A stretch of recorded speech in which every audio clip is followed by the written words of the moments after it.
Assalamualaikum warahmatullahi wabarakatuh. Kami ingin mempresentasikan materi tentang pengaruh rokok terhadap remaja. Sebelum saya mempresentasikan, izinkan saya untuk memperkenalkan diri.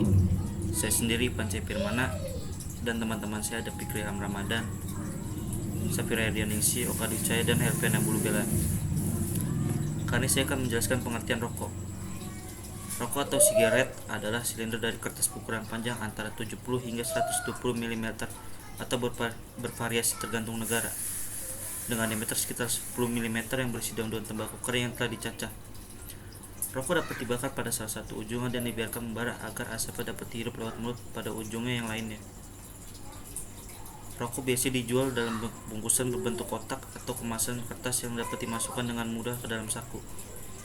Sejak beberapa tahun terakhir, bungkusan-bungkusan tersebut juga umumnya disertai pesan kesehatan yang memperingatkan perokok akan bahaya kesehatan yang dapat ditimbulkan dari merokok, misalnya kanker paru-paru atau serangan jantung. Walaupun pada kenyataannya pesan tersebut sering diabaikan. Selanjutnya, presentasi akan dilanjutkan oleh Fikri Ilham Ramadan. Terima kasih. Di sini saya akan membacakan rumusan masalah. Yang pertama, zat-zat kimia apa saja yang terkandung di dalam rokok. Yang kedua, apakah faktor penyebab seseorang remaja mulai merokok. Yang ketiga, mengapa rokok tidak boleh dikonsumsi oleh para remaja. Yang keempat, apa saja dampak dari rokok. Yang kelima, apa saja ciri-ciri seseorang merokok. Yang keenam, upaya apa yang dilakukan oleh pemerintah untuk mencegah seseorang senang merokok. Yang ketujuh, upaya apa yang dilakukan di sekolah untuk membenahi remaja yang suka merokok. Tujuan penelitian. Yang pertama, mengetahui bahaya merokok. Yang kedua, mengetahui mengapa rokok tidak boleh dikonsumsi oleh para remaja. Yang ketiga, mengetahui dampak dari merokok bagi perokok itu sendiri. Yang keempat, mengetahui ciri-ciri seseorang merokok. Yang kelima, mengetahui upaya apa saja yang dilakukan oleh pemerintah. Yang keenam, upaya apa saja yang dilakukan oleh sekolah. Manfaat penelitian. Dengan menyusun laporan ini, diharapkan menjadi sarana pembelajaran dalam menyusun sebuah karya ilmiah yang baik secara penyampaian materi maupun penyusunannya.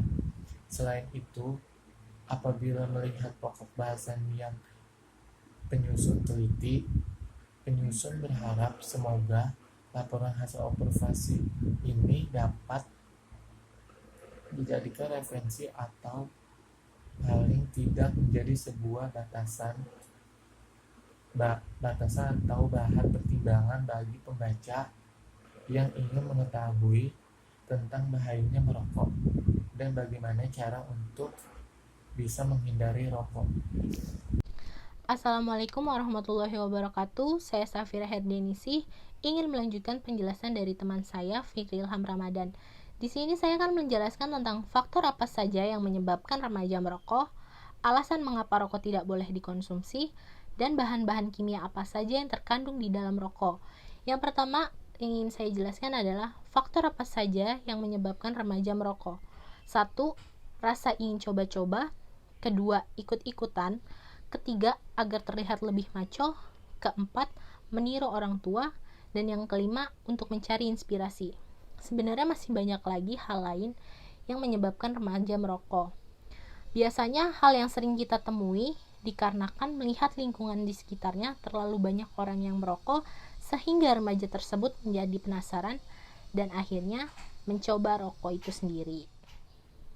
Selanjutnya saya akan menjelaskan tentang alasan mengapa rokok tidak boleh dikonsumsi oleh berbagai kalangan. Karena di dalam rokok terdapat 4.000 lebih bahan kimia yang 200 diantaranya bahan beracun dan 43 lainnya bahan penyebab kanker. Sedangkan asap rokok yang baru dimatikan mengandung 3 kali lipat bahan pemicu kanker di udara dan 50 kali mengandung bahan-bahan pengiritasi mata dan pernapasan. Bahan-bahan yang terkandung di dalam rokok diantaranya 1. Nikotin, menyebabkan kecanduan, merusak jaringan otak dan darah mudah. Dan yang kedua ada tar, menyebabkan kerusakan pada sel paru-paru, meningkatkan produksi dahak dan lendir di dalam paru-paru, dan menyebabkan kanker paru-paru. Yang ketiga, karbon monoksida dapat mengurangi jumlah oksigen yang diikat oleh darah dan mengurangi transportasi darah di dalam tubuh. Yang keempat ada zat karsinogen, dapat memicu pertumbuhan sel kanker di dalam tubuh. Yang kelima ada zat iritan, dapat menyebabkan batuk dan iritasi pada paru-paru. Di sini juga terdapat perbedaan antara paru-paru sehat dan paru-paru perokok. Sekian dari saya dan akan dilanjutkan oleh teman saya. Terima kasih. Ini saya akan menjelaskan dampak dari merokok. Dampak dari merokok yaitu dibagi menjadi dua, bagi diri sendiri dan bagi orang lain. Dampak merokok bagi diri sendiri yaitu merokok lebih banyak mendatangkan kerugian dibandingkan keuntungan bagi tubuh. Yang kedua, menimbulkan sugas kepada diri kita, bahwa jika kita tidak merokok, mulut tidak enak dan menjadi asam. Yang ketiga, rasa ingin tahu, semangat untuk belajar, dan berbagai hal positif yang ada pada diri kita akan hilang ketika kita menjadi seorang perokok. Dampak merokok bagi orang lain, yaitu pertama, ketika kita sedang merokok, asap rokok kita dapat mengganggu orang lain dan juga menyebabkan polusi udara. Yang kedua, menyebabkan seseorang yang dekat dengan kita menjadi seorang perokok pasif. Yang ketiga, membuang puting rokok sembarangan tanpa mematikan terlebih dahulu dapat menyebabkan kebakaran. Keempat, menyebabkan menipisnya lapisan ozon. Adapun ciri-ciri dari perokok yaitu bibir dan gusi menjadi hitam, mata merah, kuku membiru, pipi perokok terlihat kempot, dan mudah terserang penyakit batuk serta nafas bau. Efek yang ditimbulkan dari merokok yaitu gigi menjadi kuning karena noda dan nikotin.